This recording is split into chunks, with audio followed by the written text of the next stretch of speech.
Hello, my name is Brooke Fusco, and today I'm here with Edward Kachurik, 1975 Plum graduate and a member of the 2019 Plum Distinguished Alumni. Mr. Kachurik has been a successful artist for over 40 years. Thank you for being here today. Thank you for having me. My first question is, your career in glass art has been for over 40 years, but when did your interest in art begin? My interest of art probably from when I was a very, very small child. I started drawing and doing small activities, and through grade school, high school, I was always involved with art. What sparked your interest in glass art specifically? I actually got to meet a very famous glass artist when I was in probably ninth grade. His name was Dominic Labino, and his picture was actually on the cover of National Geographic, and that started the inspiration. But I actually didn't think I would ever pursue what I'm actually doing today. I thought I would be actually in different fields, and it's a long circle, but I got back into doing art, and that's what I've been doing for over 40 some years professionally. That's great. You've had the honor of making sculptures around Pittsburgh and around the world. Where are some of your favorite pieces located? Some of the favorite pieces, I'm not sure where they're actually at. They're made for a corporation called Bentley Systems, and they go to big infrastructures for architectural firms, and they're all over the world. And we're creating some of them at the present time in our studio. What does it feel like when you visit some of the places and see some of the work you have created?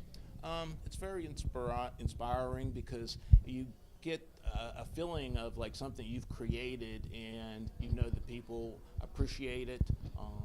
And I also started making memorial pieces where I take remains and I put them in the art glass, and the response back from people, even being honored, I received letters from people that could not attend the ceremony, but they look at their pieces and see their loved ones, and it brings great pleasure to the people.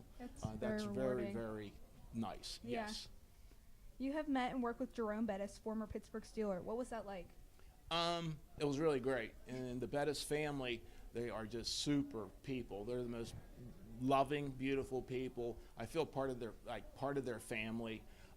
When we get together, I call them prior. It is like, hi Ed, hi Mom, and stuff like that with Mrs. Bettis. It's the aunt. The whole family is just super, super nice. They're kind, and what they do for the community is just fabulous. Your career as an artist has been very successful. Was there ever a point when you thought it was not going to work out? The only time I thought it might not work out is when I got my parvo B19 virus, and I couldn't work for over a year, and it's left me with a very severe arthritic condition.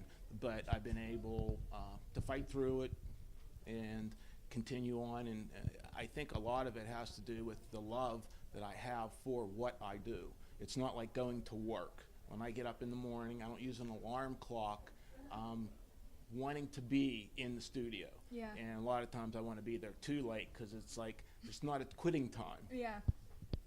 How long does it take for one of the pieces to make? Some of the pieces that the distinguished alumni received, actually in the hot end of the studio, that's where we manufacture and make the pieces, roughly about 45 minutes to an hour. From there, though, it sits in a kneeling box for over a day to cool down. And after that, the grinding process and polishing of it could take another 1 to 2 weeks. Oh, wow. Are there any pieces that are your favorite to create? No. I would say that there is no favorite, and a lot of times what I even think might be a favorite, not too many people like. But I would actually say what's turned into, for me, the most satisfying are the memorial pieces for pets and people. Is there ever going to be a point where you retire, or do you plan on making art for the rest of your life? I would love to be able to make art for the rest of my life. And like I said earlier, it's not like I'm going to a job. Yeah. So as long as I can do it, I want to be able to do it. That's great. And then one last question. If there's one person in the world who you can make a piece for, who would it be and why? Wow, that's a very good question. Kind of stumping. I don't want to waste a lot of time here, but Hmm. I'm a little lost there. Any sports figures or?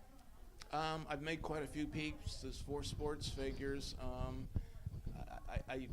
I don't know if there's a particular person that I really would want to make Yeah. a specific piece for.